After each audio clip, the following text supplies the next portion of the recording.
A cartomante Machado de Assis. Hamlet observa a Horácio que há mais coisas no céu e na terra do que sonha a nossa filosofia. Era a mesma explicação que dava a bela Rita ao moço Camilo, numa sexta-feira de novembro de 1869, quando este ria dela por ter ido na véspera consultar uma cartomante. A diferença é que o fazia por outras palavras. Ria, ria, os homens são assim, não acreditam em nada. Pois saiba que fui, e que ela adivinhou o motivo da consulta antes mesmo que eu lhe dissesse o que era. Apenas começou a botar as cartas, disse-me: a senhora gosta de uma pessoa. Confessei que sim. E então ela continuou a botar as cartas, combinou-as e no fim declarou-me que eu tinha medo de que você me esquecesse, mas que não era verdade. Errou! Interrompeu Camilo rindo. Não diga isso, Camilo. Se você soubesse como eu tenho andado por sua causa, você sabe, já lhe disse. Não ria de mim, não ria. Camilo pegou-lhe nas mãos e olhou para ela sério e fixo. Jurou que lhe queria muito, que os seus sustos pareciam de criança. Em todo caso, quando tivesse algum receio, a melhor cartomante era ele mesmo. Depois repreendeu-a. Disse-lhe que era imprudente andar por essas casas. Vilela podia sabê-lo. E depois? Qual saber? Tive muita cautela ao entrar na casa. Onde é a casa? Aqui perto, na Rua da Guarda Velha. Não passava ninguém nessa ocasião. Descansa, eu não sou maluca. Camilo riu outra vez. Tu crês deveras nessas coisas? Perguntou-lhe. Foi então que ela, sem saber que traduzia Hamlet em vulgar, disse-lhe que havia muita coisa misteriosa e verdadeira neste mundo. Se ele não acreditava, paciência, mas o certo é que a cartomante adivinhara tudo. Quer mais? A prova é que ela agora estava tranquila e satisfeita. Cuido que ele ia falar, mas reprimiu-se. Não queria arrancar-lhe as ilusões. Também ele, em criança e ainda depois, foi supersticioso. Teve um arsenal inteiro de crendices que a mãe lhe incutiu e que aos 20 anos desapareceram, no dia em que deixou cair toda essa vegetação parasita e ficou só o tronco da religião. Ele, como tivesse recebido da mãe ambos os ensinos, envolveu-os na mesma dúvida e logo depois em uma só negação total. Camilo não acreditava em nada. Por quê? Não poderia dizê-lo, não possuía um só argumento. Limitava-se a negar tudo. E digo mal, porque negar é ainda afirmar. E ele não formulava incredulidade. Diante do mistério, contentou-se em levantar os ombros e foi andando. Separaram-se contentes, ele ainda mais que ela. Rita estava certa de ser amada. Camilo não só o estava, mas via estremecer e arriscar-se por ele, correr às cartomantes, e por mais que a repreendesse, não podia deixar de sentir-se lisonjeado. A casa do encontro era na antiga Rua dos Barbonos, onde morava uma comprovinciana de Rita. Esta desceu pela Rua das Mangueiras na direção de Botafogo, onde residia. Camilo desceu pela da Guarda Velha, olhando de passagem para a casa da cartomante. Vilela, Camilo e Rita. 3 nomes, uma aventura e nenhuma explicação das origens. Vamos a ela. Os 2 primeiros eram amigos de infância. Vilela seguiu a carreira de magistrado. Camilo entrou no funcionalismo contra a vontade do pai, que queria vê-lo médico, mas o pai morreu e Camilo preferiu não ser nada, até que a mãe lhe arranjou um emprego público.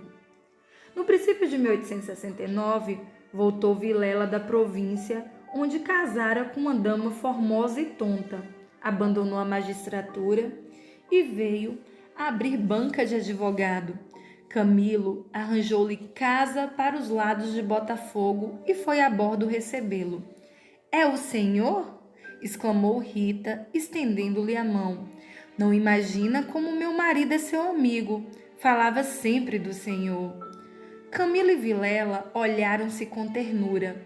Eram amigos deveras. Depois Camilo confessou de si para si que a mulher do Vilela não desmentia as cartas do marido. Realmente era graciosa e viva nos gestos, olhos cálidos, boca fina e interrogativa.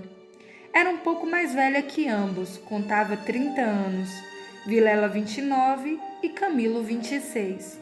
Entretanto, o porte grave de Vilela fazia-o parecer mais velho que a mulher, enquanto Camilo era um ingênuo na vida moral e prática. Faltava-lhe tanta ação do tempo como os óculos de cristal que a natureza põe no berço de alguns para adiantar os anos. Nem experiência, nem intuição. Uniram-se os três. Convivência trouxe intimidade. Pouco depois morreu a mãe de Camilo, e nesse desastre que o foi, os dois mostraram-se grandes amigos dele. Vilela cuidou do enterro, dos sufrágios e do inventário. Rita tratou especialmente do coração, e ninguém o faria melhor. Como daí chegaram ao amor? Não o soube ele nunca. A verdade é que gostava de passar as horas ao lado dela. Era a sua enfermeira moral, quase uma irmã, mas principalmente era mulher e bonita, odor de fêmina. Eis o que ele aspirava nela e em volta dela para incorporá-lo em si próprio. Liam os mesmos livros, iam juntos a teatros e passeios. Camilo ensinou-lhe as damas e o xadrez e jogavam às noites. Ela mal, ele, para lhe ser agradável, pouco menos mal. Até aí as coisas. Agora a ação da pessoa. Os olhos teimosos de Rita, que procuravam muita vez os dele, que os consultavam antes de o fazer ao marido. As mãos frias, as atitudes insólitas. Um dia, fazendo ele anos, recebeu de Vilela uma rica bengala de presente. E de Rita, apenas um cartão com um vulgar cumprimento a lápis. E foi então que ele pôde ler no próprio coração. Não conseguia arrancar os olhos do bilhetinho. Palavras vulgares, mas há vulgaridades sublimes ou pelo menos deleitosas. A velha caleça de praça em que, pela primeira vez, passeaste com a mulher amada, fechadinhos ambos, vale o carro de Apolo. Assim é o homem, assim são as coisas que o cercam. Camilo quis sinceramente fugir, mas já não pôde. Rita, como uma serpente, foi se acercando dele, envolveu-o todo, fez-lhe estalar os ossos num espasmo e pingou-lhe o veneno na boca. Ele ficou atordoado e subjugado. Vexame, sustos, remorsos, desejos, tudo sentiu de mistura. Mas a batalha foi curta e a vitória delirante. Adeus escrúpulos! Não tardou que o sapato se acomodasse ao pé. E aí foram ambos estrada fora, braços dados, pisando fogalmente por cima de ervas e pedregulhos, sem padecer nada mais que algumas saudades quando estavam ausentes um do outro. A confiança e estima de Vilela continuavam a ser as mesmas. Um dia, porém, recebeu Camilo uma carta anônima, que lhe chamava imoral e pérfido, e dizia que a aventura era sabida de todos. Camilo teve medo e, para desviar suspeitas, começou a rarear as visitas à casa de Vilela. Este notou-lhe as ausências. Camilo respondeu que o motivo era uma paixão frívola de rapaz. Candura gerou astúcia. As ausências prolongaram-se e as visitas cessaram inteiramente.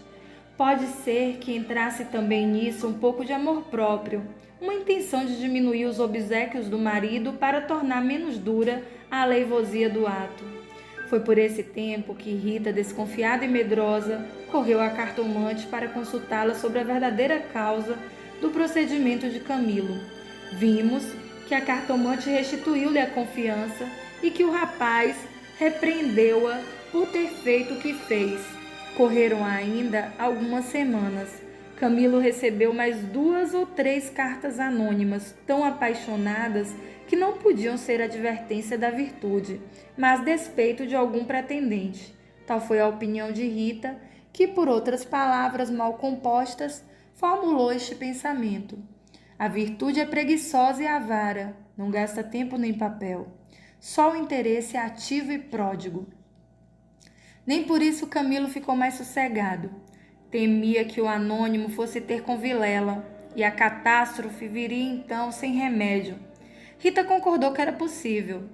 Bem, disse ela, eu levo os sobrescritos para comparar a letra com a das cartas que lá aparecerem.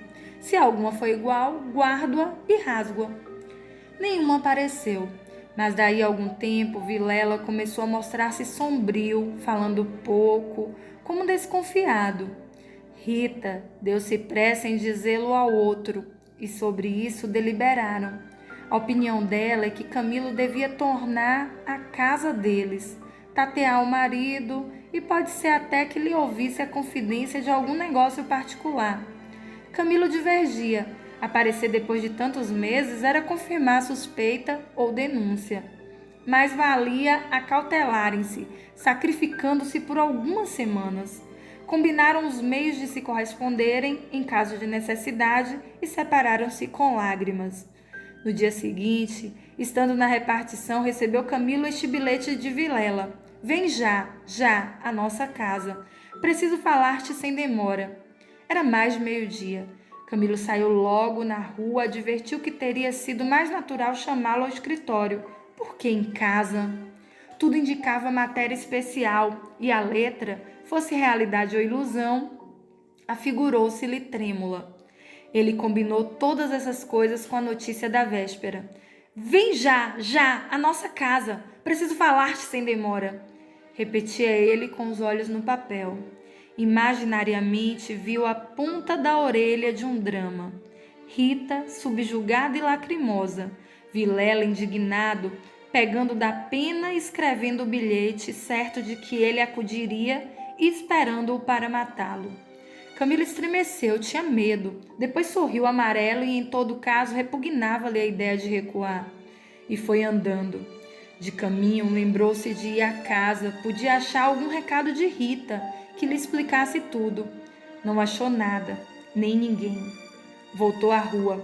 E a ideia de estarem descobertos parecia-lhe cada vez mais verossímil.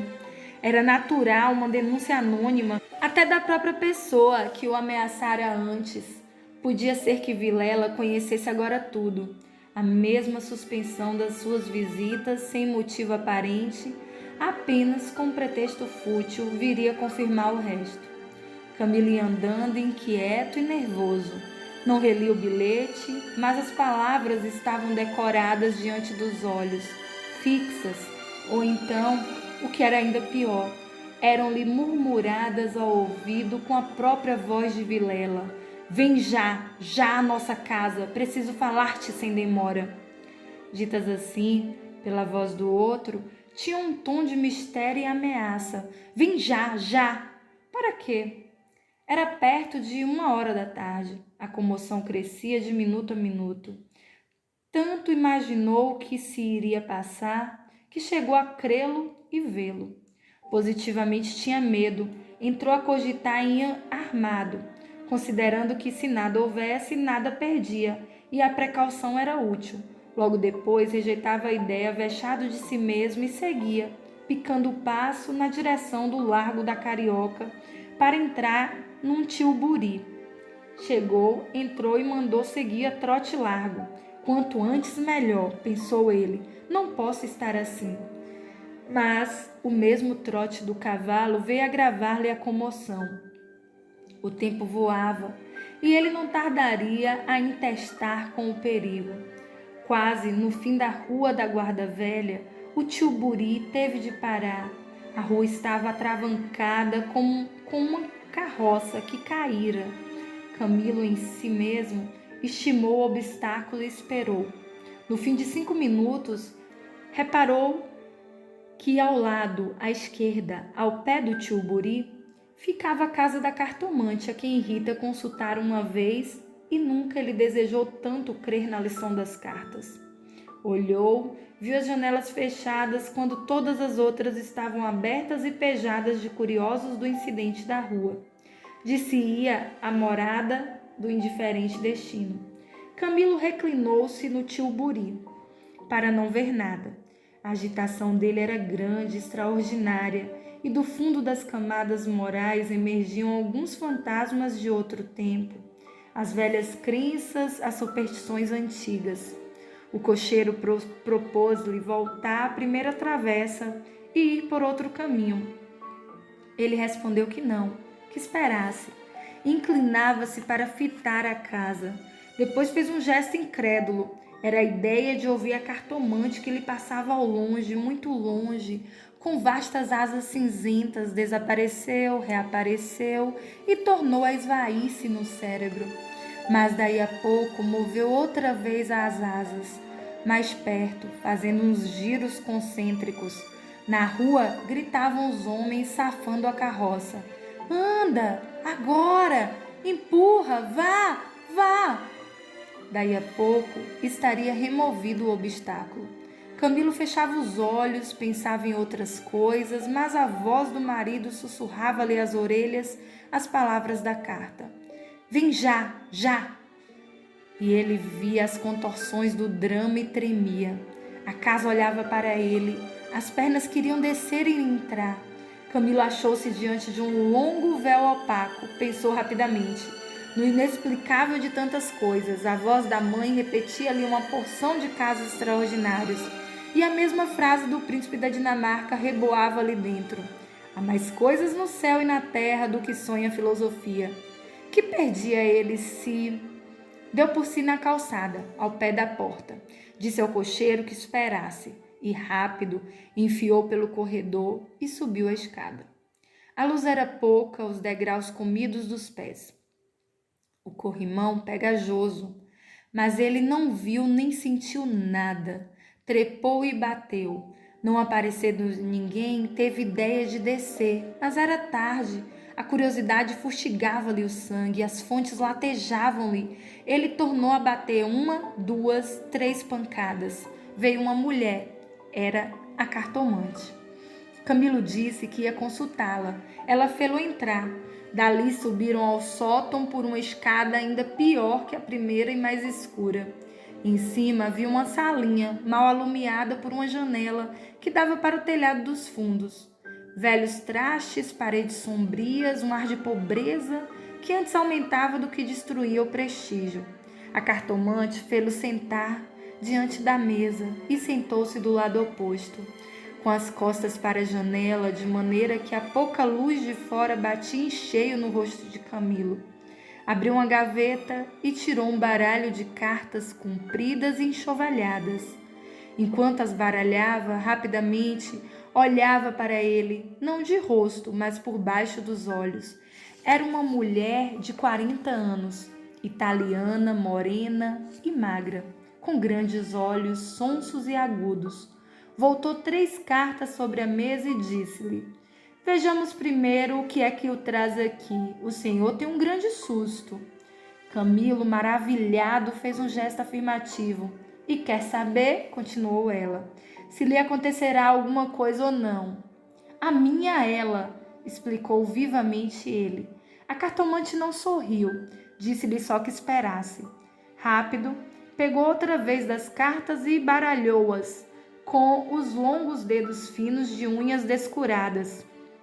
Baralhou-as bem, transpôs os maços 1, 2, 3 vezes, depois começou a estendê-las. Camilo tinha os olhos nela, curioso e ansioso. As cartas dizem-me... Camilo inclinou-se para beber uma a uma as palavras. Então ela declarou-lhe que não tivesse medo de nada. Nada aconteceria nem a um nem a outro. Ele, o terceiro, ignorava tudo. Não obstante, era indispensável muita cautela. Ferviam invejas e despeitos. Falou-lhe do amor que os ligava, da beleza de Rita. Camilo estava deslumbrado. A cartomante acabou, recolheu as cartas e fechou-as na gaveta. A senhora restituiu-me a paz ao espírito, disse ele, estendendo a mão por cima da mesa e apertando a da cartomante. Esta levantou-se rindo. Vá, disse ela, vá, ragazzo innamorato. E de pé, com o dedo indicador, tocou-lhe na testa. Camilo estremeceu como se fosse a mão da própria Síbila e levantou-se também. A cartomante foi à cômoda, sobre a qual estava um prato com passas, tirou um cacho destas, começou a despincá-las e comê-las, mostrando 2 fileiras de dentes que desmentiam as unhas. Nessa mesma ação comum, a mulher tinha um ar particular.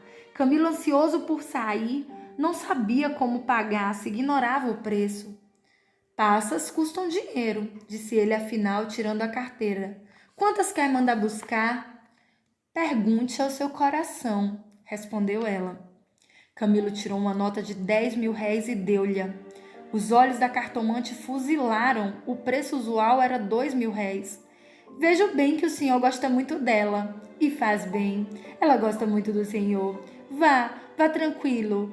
Olhe a escada escura, ponha o chapéu. A cartomante tinha já aguardado a nota na algibeira e descia com ele, falando com um leve sotaque. Camilo despediu-se dela embaixo e desceu a escada que levava à rua, enquanto a cartomante, alegre com a paga, tornava acima cantarolando uma barcarola. Camilo achou o tio Buri esperando. A rua estava livre. Entrou e seguiu a trote largo. Tudo lhe parecia agora melhor. As outras coisas traziam outro aspecto. O céu estava límpido e as caras joviais. Chegou a rir dos seus receios, que chamou pueris. Recordou os termos da carta de Vilela e reconheceu que eram íntimos e familiares. Onde é que ele lhe descobrira a ameaça? Advertiu também que eram urgentes e que fizera mal em demorar-se tanto. Podia ser algum negócio grave e gravíssimo. Vamos depressa, repetia ele ao cocheiro. E consigo, para explicar a demora ao amigo, engenhou qualquer coisa.